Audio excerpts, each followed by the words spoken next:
सत श्री अकाल दोस्तों, अज मैं तुहाडे सामने आयुर्वेद ते होम्योपैथी मैडिसन लैके आया। तो जे मेरी वीडियो पसंद आए तो उन्होंने लाइक करो तो मेरे चैनल में भी सबसक्राइब करो ताकि मैं होर भी तुहाडे वास्ते वीडियो लैके आवां होम्योपैथी ते आयुर्वेद नाल रिलेटेड।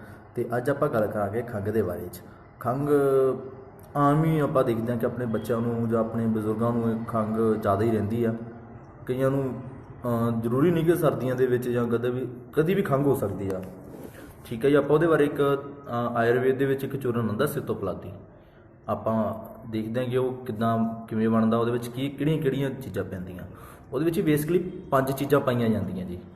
वो 5 चीज़ां मैं तुहानूं लिखा दिंदा, क्वांटिटी उन्हां दी की है, कितनी मात्रा दे विच वो पैनी है, विच किहड़ी चीज़ की कितनी मात्रा होएगी तो कितनी मात्रा दे विच खाना, वो मैं तुहानूं अगे दस दिना। सो वीडियो पूरी देखियो तो समग्री नोट कर लो। हाँ जी, सितोपलादी चूरन बनाने की पहली जिहड़ी आइटम हैगी है वो हैगी जी मिश्री।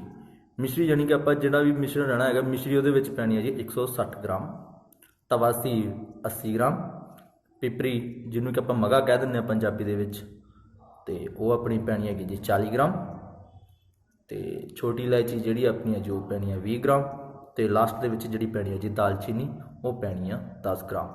ये सारिया चीज़ों कुट पीस के छाण के रख लो।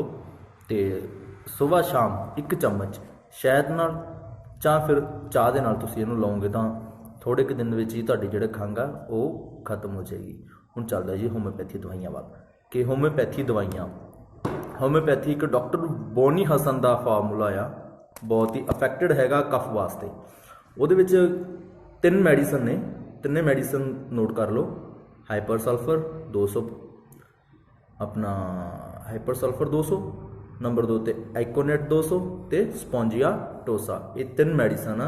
तिन्ने मैडिसन तुसीं मान लो जे 15 ml ड्रॉप्स का तैयार करना चाहते हो तो तिन्ने मैडिसन 5-5 ml बराबर मात्रा दे विच तुसीं वो लैणियां।